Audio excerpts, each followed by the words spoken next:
Este creyente quiere vivir su vida de tal manera que esa meta trazada por Dios mismo, esa meta suprema, gobierne todo lo que hace, cada decisión que toma, la forma como se relaciona con los demás, absolutamente todo.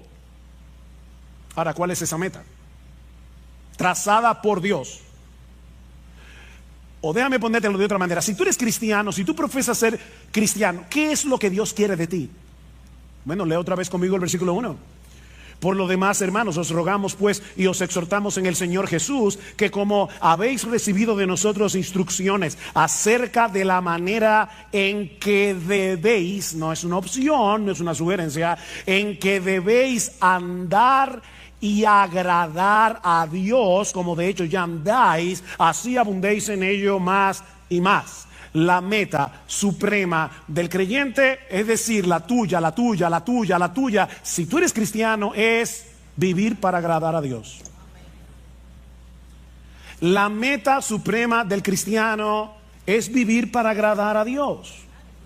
Eso era lo que Pablo les había enseñado a estos nuevos creyentes en Tesalónica. Vieron en el versículo 1, como dicen en la mitad, que como habéis recibido de nosotros instrucciones.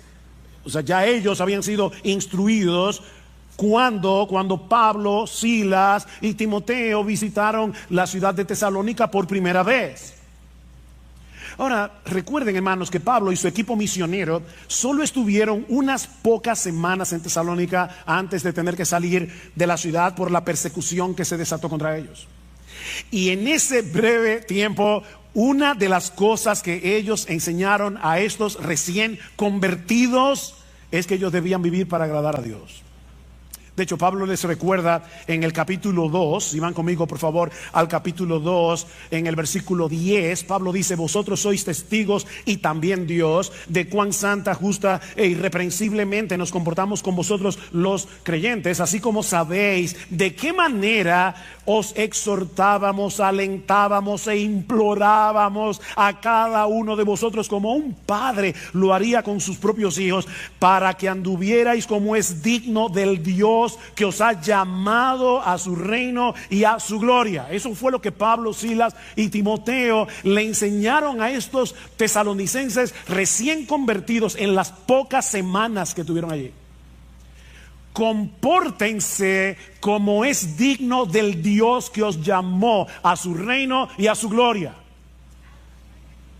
Así que mi hermano, mi hermana, no importa si tú te convertiste hace 30 años, no importa si tú te convertiste hace 2 semanas, la meta suprema de tu vida debe ser agradar a Dios en todo lo que haces. La meta de tu vida es vivir como es digno de ese Dios que en una manera eficaz te llamó personalmente con nombre y apellido para que tú compartas su reino y su gloria.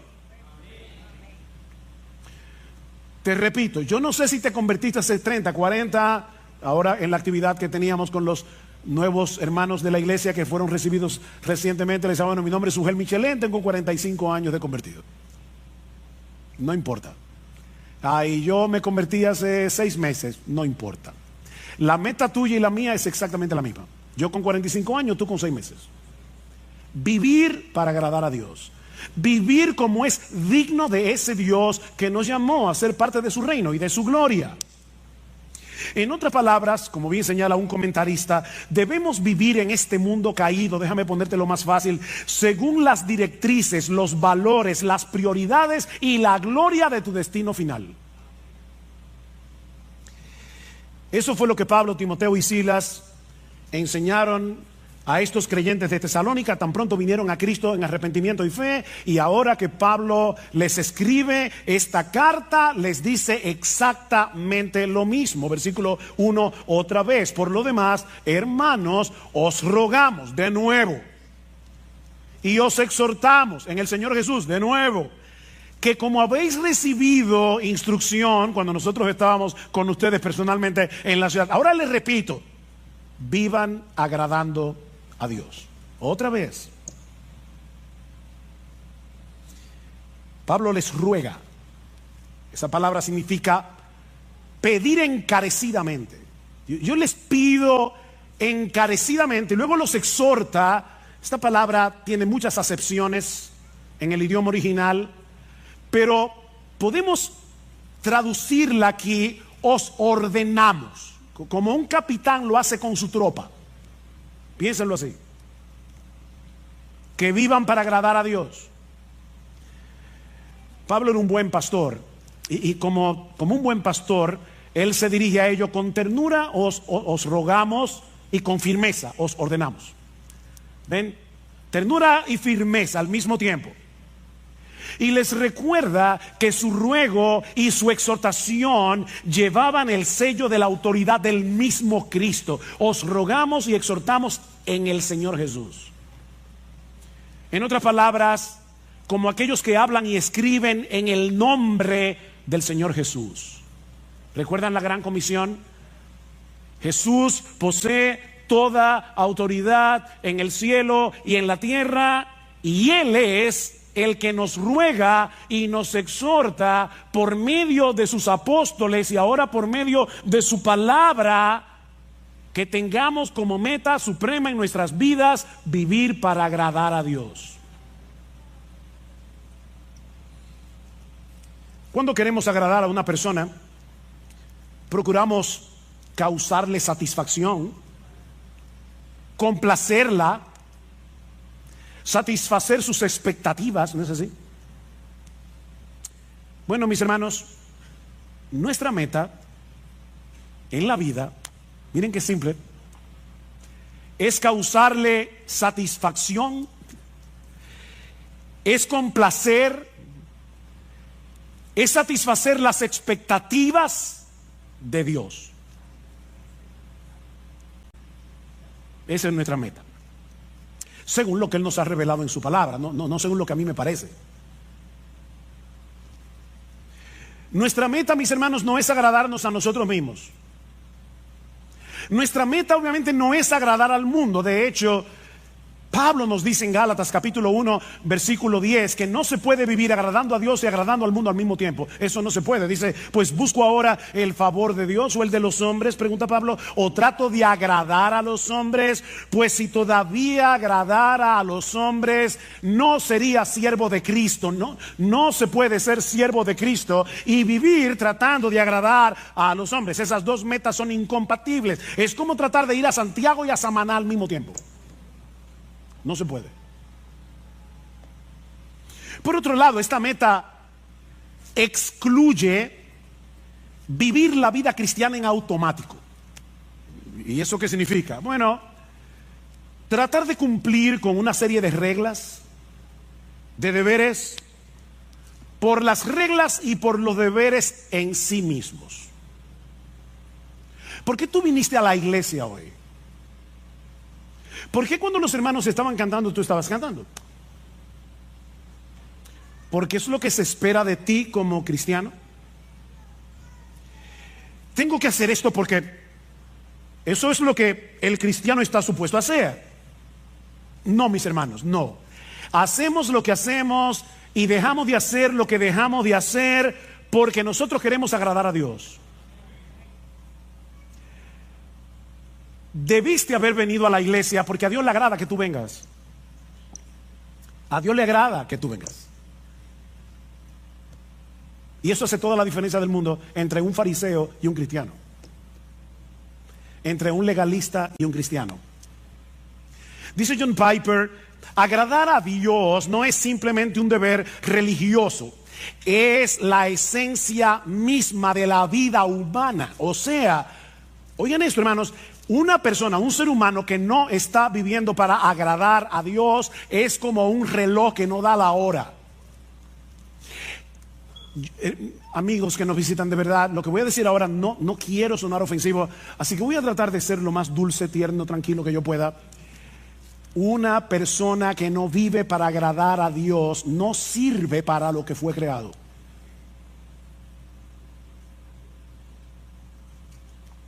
Porque agradar a Dios es la esencia de la vida humana.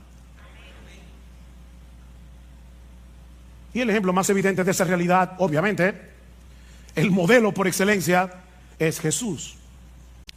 Él es el modelo por excelencia de lo que significa ser humano.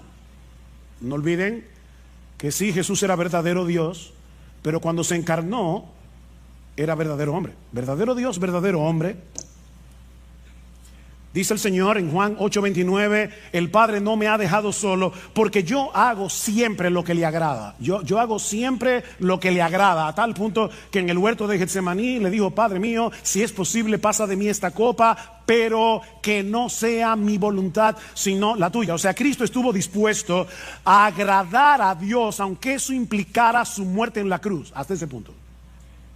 Yo hago siempre lo que le agrada. Jesús no vivió su vida terrenal en automático. Él siempre hizo lo que hizo con una meta delante de sus ojos. Yo quiero agradar a mi Padre que me envió.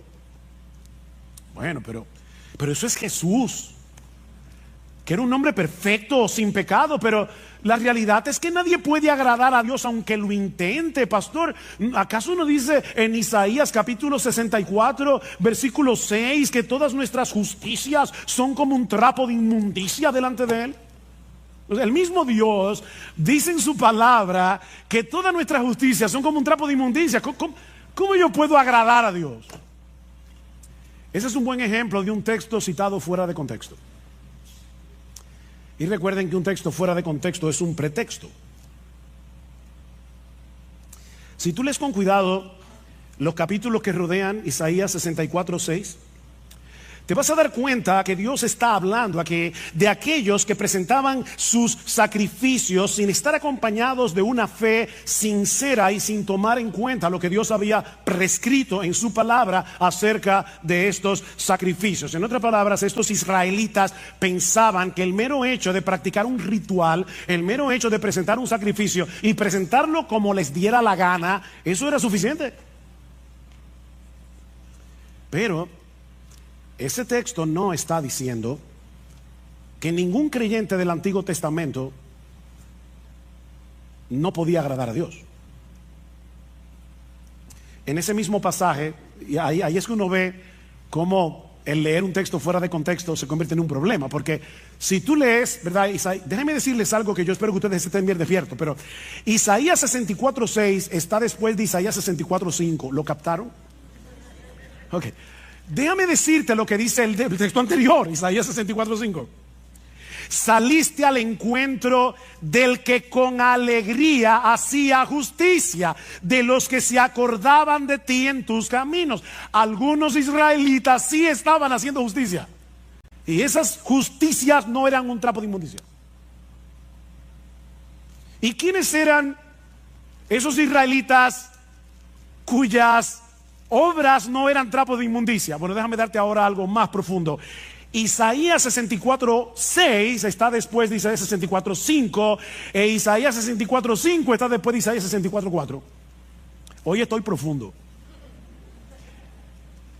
Y en Isaías 64:4 dice que los que agradan a Dios son aquellos que esperan en Él. Son aquellos que no están tratando de ganarse el favor de Dios a través de sus sacrificios. Son hombres y mujeres que esperan en Dios. De manera, mis hermanos, que si tú le estás predicando el evangelio a una persona que está tratando de ganarse la salvación, que está tratando de ganarse el cielo, está tratando de ganarse el favor de Dios a través de sus obras y no por medio de la fe, tú puedes citarle sin problemas Isaías 64:6 y decirle: ay, lamento decirte que todas tus obras de justicia son como un trapo de inmundicia delante de Dios. No te sirven para nada. Pero si estamos hablando con un creyente justificado solo por gracia, solo por Cristo y solo por medio de la fe, que en dependencia del Espíritu Santo está tratando de agradar a Dios, este versículo no aplica. No aplica.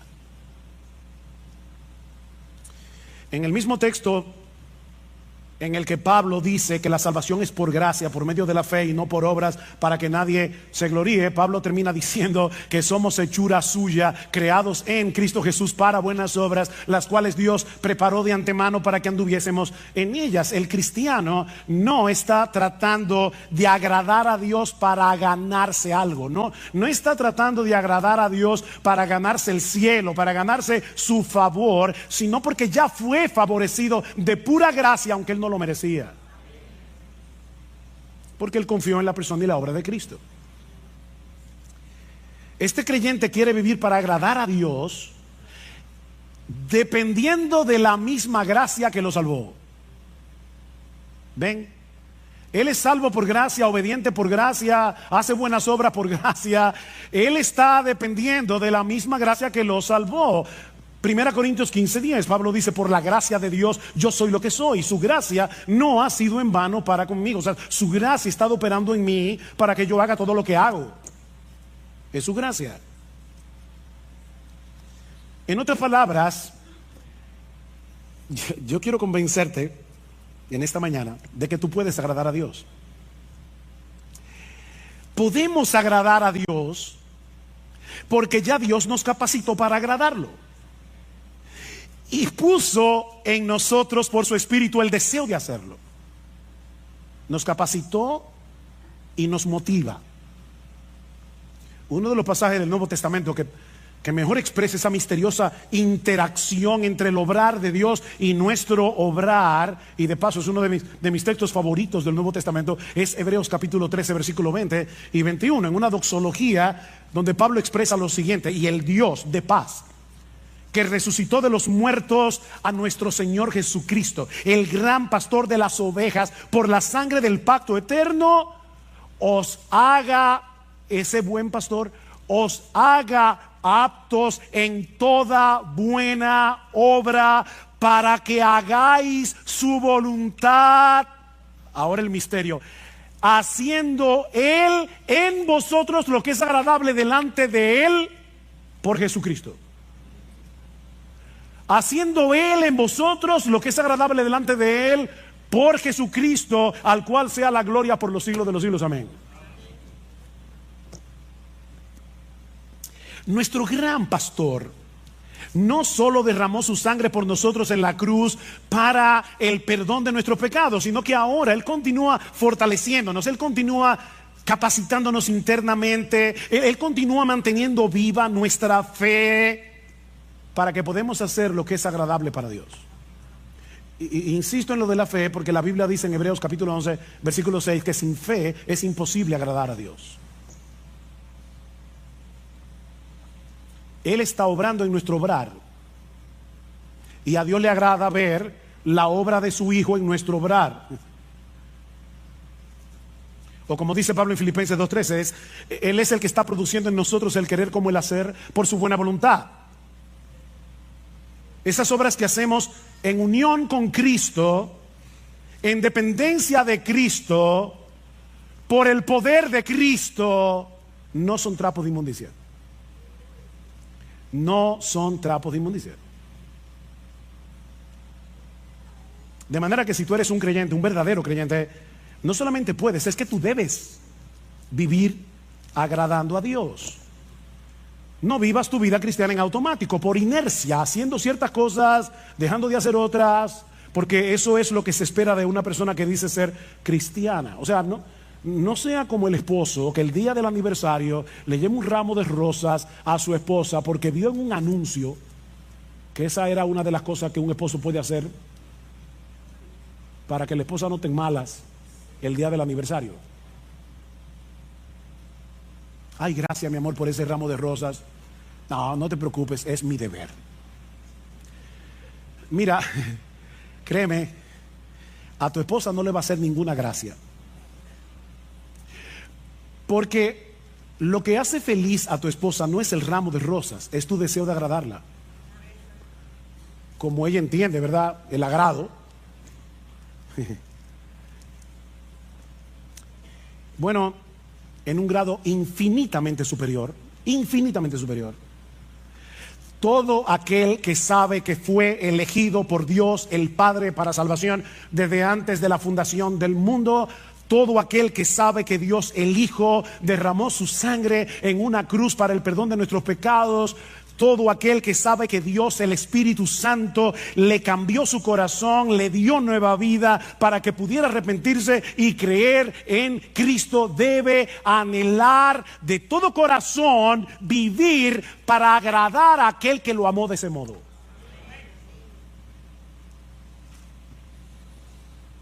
¿Y cómo luce esa vida que agrada a Dios? O planteándolo de otro modo, ¿cómo podemos los creyentes vivir de tal manera que Dios se agrade con nosotros? Bueno, en el resto del pasaje, hasta el versículo 12, Pablo va a decir algunas cosas que vamos a estudiar más adelante. Eso incluye la pureza sexual, versículos 3 al 8. Una de las cosas que vamos a ver allí es cómo nosotros podemos vencer la impureza sexual, la inmoralidad sexual. Pablo habla de eso en ese texto. Pero la pureza sexual es algo que agrada a Dios. En los versículos 9 al 10 vemos que el amor entre los hermanos es algo que agrada a Dios. Y ahora sorpréndete, en los versículos 11 y 12 vemos que a Dios le agrada ver a una persona siendo responsable en su trabajo. ¿Tú sabías eso? Que cuando tú eres responsable en tu trabajo, a Dios le agrada eso. Eso lo vamos a ver en el texto, yo no me estoy inventando nada. Así que en este pasaje vemos que la pureza sexual, el amor entre los hermanos, el amor creciente entre los hermanos y la responsabilidad laboral son cosas que agradan a Dios. Pero la Biblia menciona muchas otras cosas que son del agrado de Dios. En el texto que leímos al principio, en la carta de Pablo a los Colosenses, Pablo dice a estos hermanos que él está orando por ellos y pidiendo que ellos sean llenos del conocimiento de su voluntad en toda sabiduría e inteligencia espiritual, para que andéis como es digno del Señor, agradándole en todo. Pastor, en el texto griego, ¿qué significa la palabra todo? Eso mismo. Todo. ¿Y cómo yo hago eso? Bueno, el texto sigue hablando y nos dice algunas formas en las que nosotros podemos agradar al Señor. Dice, llevando fruto en toda buena obra, una vida fructífera agrada a Dios. Sobre todo el fruto del Espíritu Santo, que es desarrollar en nosotros el carácter de Jesús, ¿verdad? Amor, gozo, paz, paciencia, benignidad, bondad, fe, mansedumbre, templanza. En la misma medida en que tú te pareces más a Jesús y menos a ti, Dios se agrada. Creciendo en el conocimiento de Dios, dice Pablo, lo que agrada a Dios no es que llenemos la cabeza de teología, de informaciones, es que crezcamos en nuestro conocimiento de Él para disfrutar de una mayor intimidad con Él. A mí me encanta leer biografías, es una de mis secciones de lecturas favoritas. Me encanta leer biografías. Recientemente estuve leyendo, he leído 2 biografías en este año. La biografía de R.C. Sproul, que murió hace recientemente, y la biografía de Tim Keller, que también murió hace relativamente poco tiempo. Yo tuve la oportunidad de saludar a esos 2 hombres en diferentes eventos. Ahora, si ustedes me preguntan, ¿tú conociste a R.C. Sproul? Mi respuesta, no. ¿Tú conociste a Tim Keller? No. Yo tengo información acerca de ellos 2, pero yo no los conocía. Bueno, se puede tener información de Dios y no conocer a Dios. Pero Pablo sigue diciendo, o sea, la vida fructífera agrada a Dios, crecer en el conocimiento de Dios, obviamente agrada a Dios. Pregúntale a tu esposo, si a ella no le agrada que tú crezcas en tu relación con ella. Pero en tercer lugar, fortalecidos con todo poder conforme a la potencia de su gloria, para toda paciencia y longanimidad, es decir, para toda paciencia y perseverancia, sobre todo en medio de las presiones, en medio de las pruebas. ¿Sabes qué, mi hermano? Cuando tú estás sufriendo, cuando tú estás en medio de una gran aflicción y por obra del Espíritu Santo en ti que te capacita, tú soportas la aflicción en el poder que viene de Dios, eso agrada a Dios. Ese texto me fue una tremenda bendición esta semana. Estaba muy agobiado en mis pensamientos con varias cosas. Y me alegra que en uno de los salmos Dice, ¿quién me diese alas de águila y vuele a tal? Yo no sé dónde. ¿Verdad que hay momentos que uno quiere desaparecerse del mapa? ¿O a ti no te pasa? Y con ese sentimiento en mi corazón, créame, vino ese texto a mi mente. Y yo dije, no, Padre, perdóname. O sea, el asunto aquí no es huir, no es escapar, es fortalecerme en ti. Porque cuando yo hago eso, a ti te agrada, a ti te agrada que en la prueba, en el dolor, me fortalezca en Dios. Eso agrada a Dios.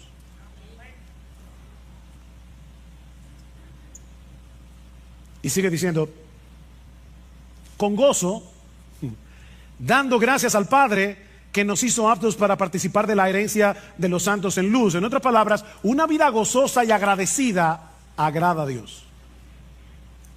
Una vida con gozo y con gratitud agrada a Dios. Y créanme, hermano, yo podría seguir citando texto tras textos. Pablo dice en Romanos capítulo 12, versículo 1, que presentar nuestros cuerpos en sacrificio vivo sobre la base de lo que Cristo hizo por nosotros en el Evangelio. Os rogamos por las misericordias de Dios. Cuando presentamos nuestro sacrificio, nuestro cuerpo en sacrificio vivo, eso agrada a Dios. Romanos 14, 18 dice que cuando nosotros restringimos nuestra libertad cristiana por amor al hermano débil, eso agrada a Dios. Dice en Romanos 14, 18, dice, porque el que en esto sirve a Cristo, o sea, en restringir tu libertad, yo sé que yo puedo hacer esto, pero aquí está mi hermano débil, puedo llevarlo a él a pecar, me voy a restringir de mi libertad. Dice Pablo, el que en esto sirve a Cristo agrada a Dios. Y más adelante en Romanos 15 dice, cada uno de nosotros agrade a su prójimo en lo que es bueno para edificación, porque ni aun Cristo se agradó a sí mismo. El Hijo de Dios, el que sí podía vivir para agradarse a sí mismo porque es Dios, decidió no agradarse a sí mismo. Y porque Cristo decidió no agradarse a sí mismo, es porque tú eres salvo. Porque si hubiese querido agradarse a sí mismo, no habría ido a la cruz. Y ahora Pablo está diciendo, mira a Cristo y vive así. Hijos, niños y jóvenes, obedecer a vuestros padres agrada a Dios. Colosenses capítulo 3, versículo 20 dice, hijos, obedeced a vuestros padres en todo, porque esto agrada al Señor. La próxima vez que tus padres te pidan algo que no te agrade hacer, no piensa en este momento, lo que mi papá me está pidiendo no me agrada, pero a Dios le agrada que yo obedezca, a menos que sea un pecado. A Dios le agrada que andemos en comunión con Él. Es interesante que en Génesis capítulo 5 versículo 22 dice que Enoc anduvo con Dios. Ustedes conocen ese texto. Pero en la versión griega del Antiguo Testamento, conocido como la Septuaginta, dice que Enoc agradó a Dios. O sea, donde dice que Enoc anduvo con Dios, la Septuaginta dice agradó a Dios. Y luego el autor de la carta a los Hebreos, basándose en este texto, dice, por la fe Enoc fue traspuesto para no ver muerte, y no fue hallado porque lo traspuso Dios, y antes que fuese traspuesto tuvo testimonio de haber agradado a Dios. ¿Ven que se puede agradar a Dios? Dios no le dijo a Enoc, eso es trapo de inmundicia. No.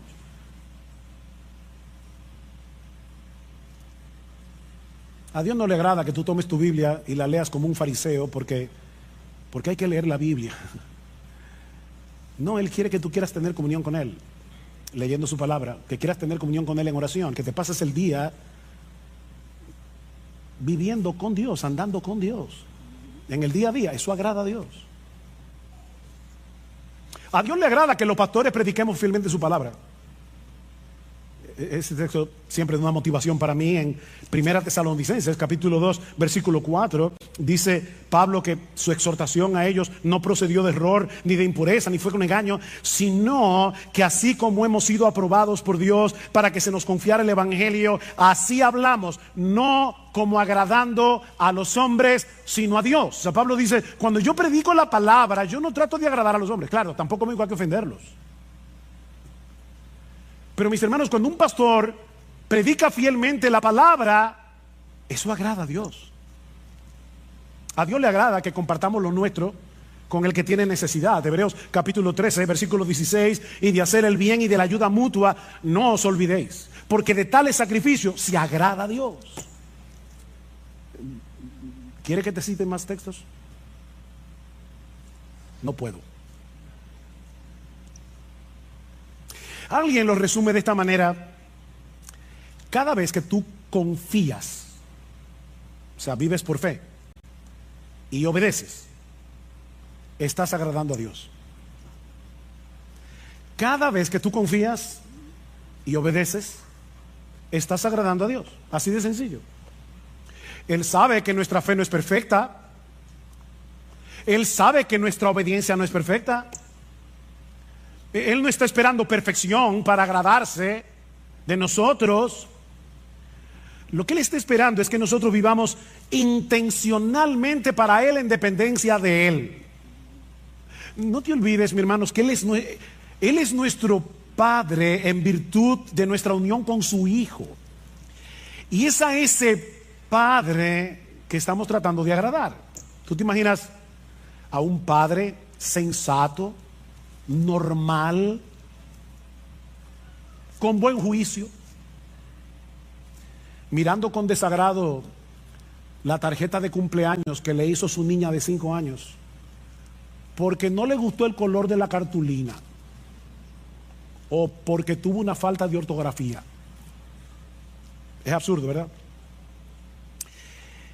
Bueno, parece que algunos cristianos se imaginan a Dios mirándonos de esa manera. No me gustó el color de la tarjeta. Trapo de inmundicia. A.W. Tozer dice: de la falta de comprensión adecuada de Dios surge un mundo de infelicidad entre los buenos cristianos de hoy. Un mundo de infelicidad. Y luego añade: se piensa que la vida cristiana consiste en llevar una cruz sombría y sin alivio bajo la mirada de un padre severo que espera mucho y no excusa nada. Un padre austero, malhumorado, muy temperamental y extremadamente difícil de complacer. ¿Te ha pasado eso por la cabeza? ¿Has visto alguna vez a Dios así? Ese no es el Dios de la Biblia. Ese no es el Dios que se nos revela en la Escritura como el Padre de nuestro Señor Jesucristo y que ha venido a ser ahora nuestro Padre por causa de nuestra unión con Él. Si eres creyente, mi hermano, ahora tú estás vestido con la ropa de gala de la justicia perfecta de Jesús, y por lo tanto tus intentos de agradar a Dios no son un trapo de inmundicia, es la ropa de Jesús. Pedro dice en su primera carta que los cristianos ofrecemos a Dios sacrificios espirituales que son aceptables a Dios por medio de Jesucristo. Yo he oído hermanos que le da vergüenza cantar en voz alta porque no cantan bien. O ellos creen que no lo voy a juzgar ahora, ¿verdad? O sea, ellos creen que nacieron con oreja, pero no con oído musical.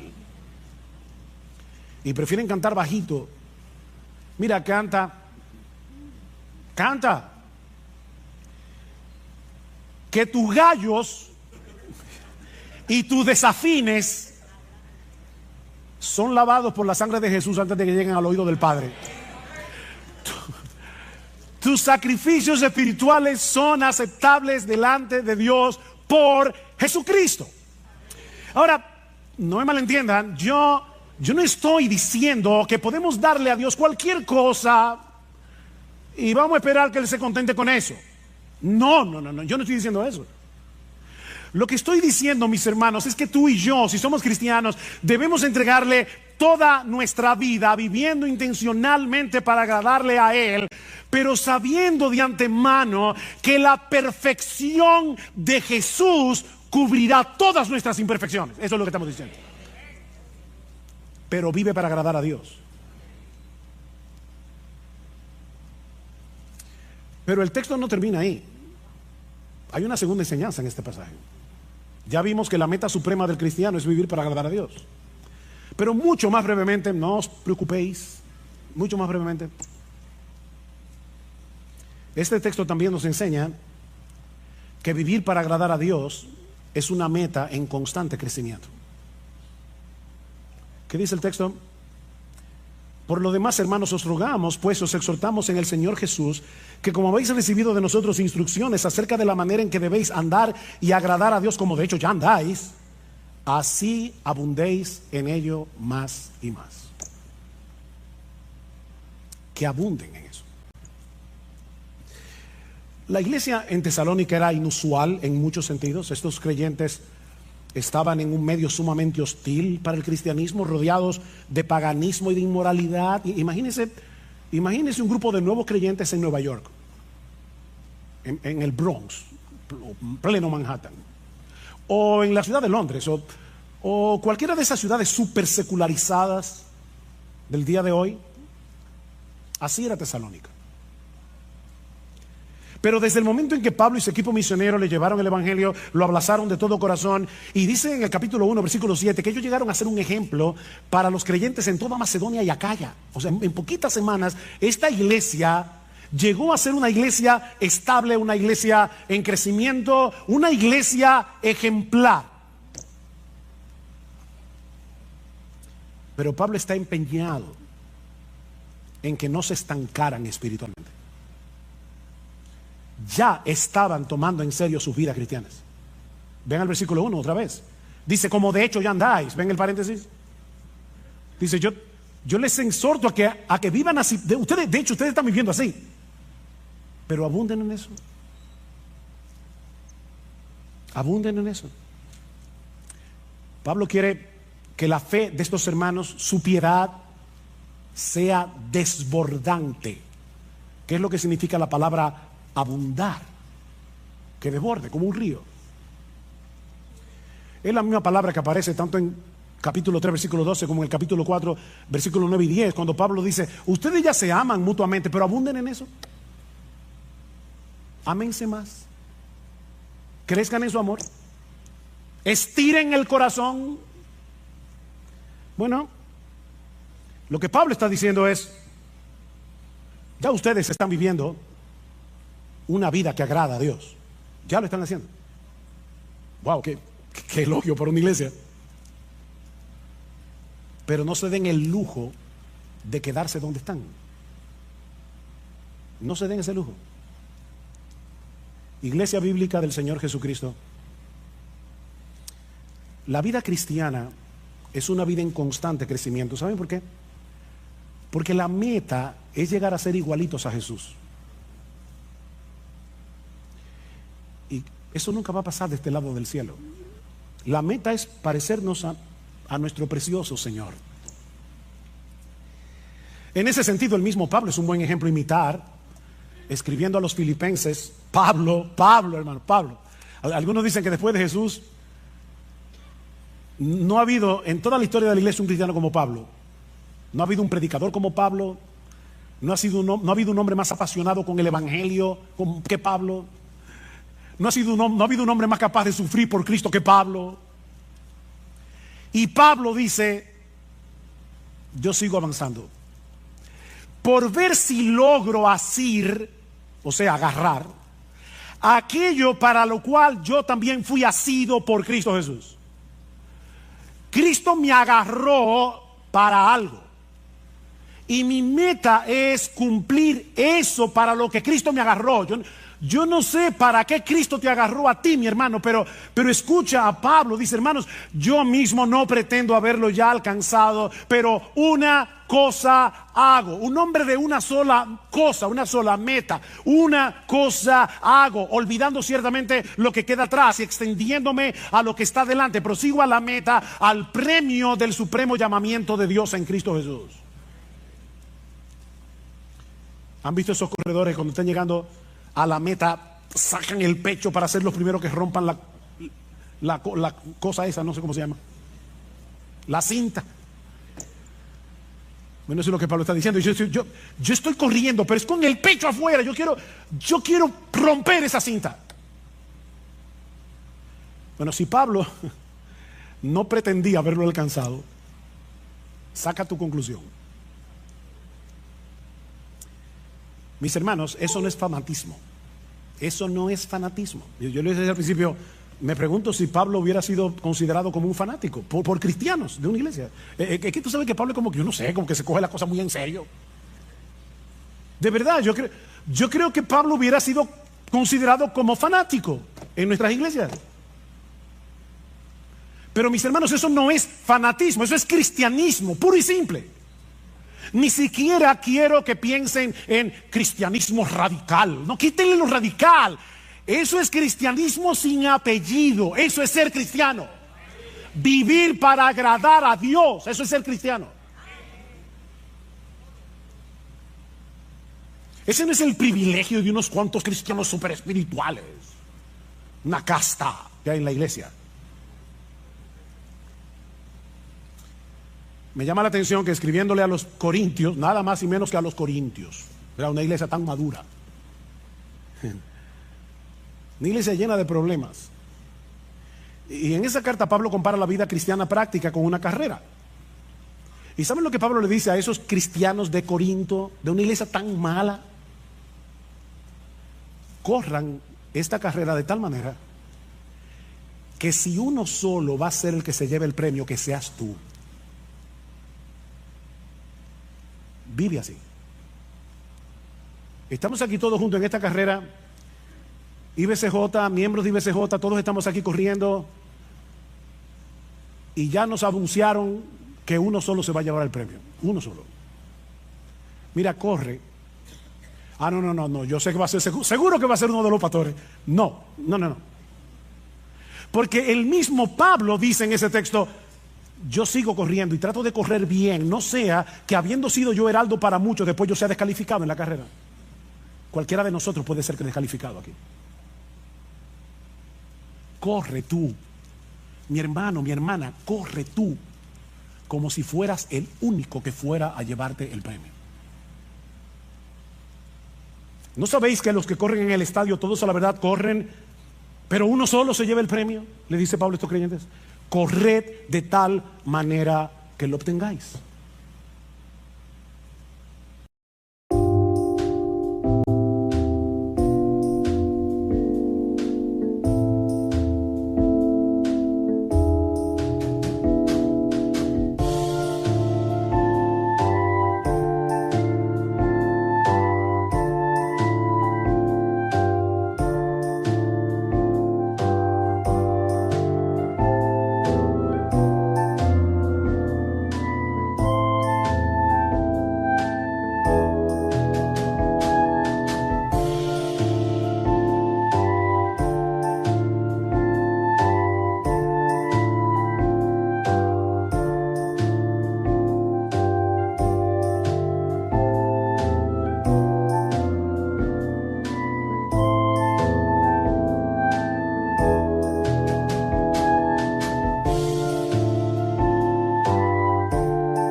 Lassati mi scendi un mele tu, un sul che scuria trairà, mi dissi vieni con me stasera, una sera che pari a magia, una cantina che durava musto, lo cuore mio, io ci detti tutto.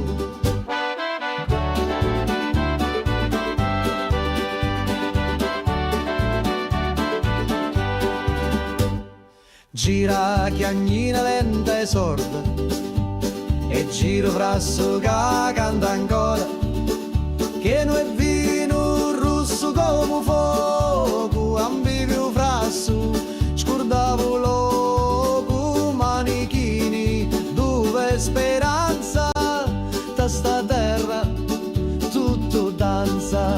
Prega Maria che pazzo milico, mi persi sotto i panni rossi, c'era una croce fatta d'olivi, mi dai sopra senza scusa.